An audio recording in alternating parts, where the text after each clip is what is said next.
Kita ada di mesin chest press sekarang, ya.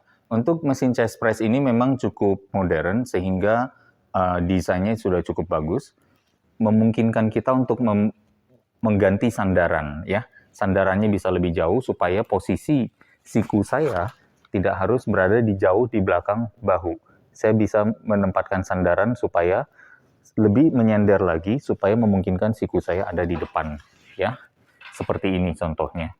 Tapi bagi teman-teman, misalnya ada mesin yang lebih konvensional dan tidak memiliki pengaturan sandaran, ada satu cara untuk safety di sini, yaitu dengan cara ditarik pinnya, ya, kita dorong dulu, baru kita masukkan.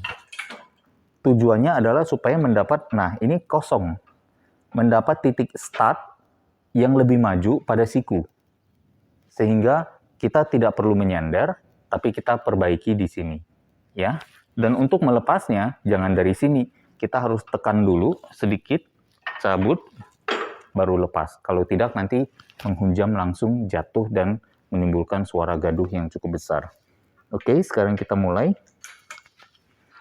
Itu faktor safety yang pertama. Faktor safety yang kedua adalah posisi di mana kita duduknya, ya. Karena yang kita inginkan adalah seperti yang tadi ingat di teori, ya, kita tidak mau terlalu tinggi sikunya, sehingga kita mulai dari sini, atau misalnya karena posisi duduk saya terlalu rendah, saya akhirnya harus begini, ya, siku saya ketinggian dan sama dengan titik bahu. Titik bahu saya ada di mana? Kira-kira bebannya mungkin 2-3 jari atau berapa senti lebih rendah lagi. Tujuannya agar supaya saya waktu memegang genggaman ini, handle ini, dan saya kunci belikat, posisi siku saya sudah di bawah bahu. Dan ini kalau dilihat dari samping pun merupakan satu titik yang ideal karena tidak terlalu jauh di belakang punggung sendi bahu saya. Kunci belikat, rapatkan ke depan, ya. Mungkin awalnya kita dorong dulu. Dorong di tengah atau sepertiga, kita baru seolah-olah kita gesek ke dalam, ya. Gesekannya kita tahan dulu, baru kita mundur. Dorong, kita gesek lagi ke dalam. Jadi idenya adalah untuk seolah-olah menggesek telapak tangan ini ke dalam seperti ini, yang mengindahkan kaidah horizontal shoulder adduction yang memang merupakan fungsi dari otot dada. Demikianlah sebenarnya cara untuk melatih otot dada dengan lebih maksimal lagi, ya. Saya ulang lagi. Kalau misalnya sebagai trainer, teman-teman perlu melihat dari posisi yang cukup tinggi, seolah-olah siku saya tertutup, bahkan seluruh lengan saya forearms ini tertutup oleh kepalan tangan. Jadi tidak terlihat, karena dia berada segaris persis dengan alur gerak si mesin. Alur gerak mesin ke sini, forearm saya akan persis masuk di dalamnya dan tidak terlihat. Seolah-olah seperti itu.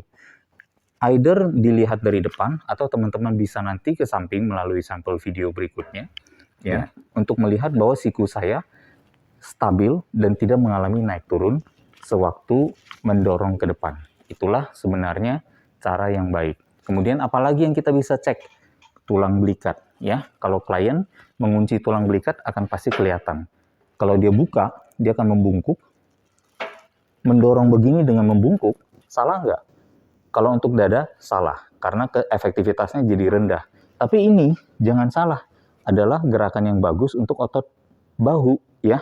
Dan bahkan otot 100 di sini. Bagi yang mau latihan, atau misalnya 100 anterior di sini, ya, di penjelasan atau anatomi punggung juga ada, ya. Ini dinamakan boxer muscle. Karena apa? Ini adalah otot yang digunakan oleh para petinju untuk meninju.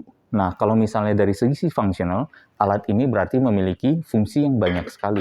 Untuk bahu depan bisa, bungkuk sedikit atau buka scapula, lakukan dorong menjadi latihan bahu depan. Kalau kita lurus, kemudian kita maju mundurkan dari sini, kita dorong ke depan menjadi gerakan untuk 100 anterior untuk memperkuat atau memperkokoh pukulan apabila kita berkecimpung di mixed martial arts.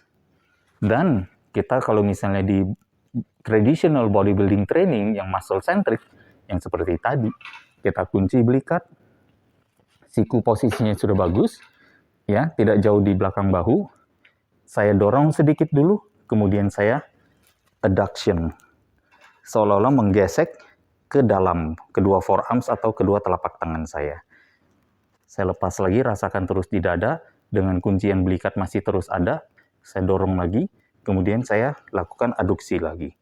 Demikian seterusnya sampai setnya selesai. Ya, jadi ini adalah cara, pastikan juga klien mengunci core, jadi supaya tulang belakangnya bisa terlindungi dengan baik. Kita move lagi ke mesin selanjutnya.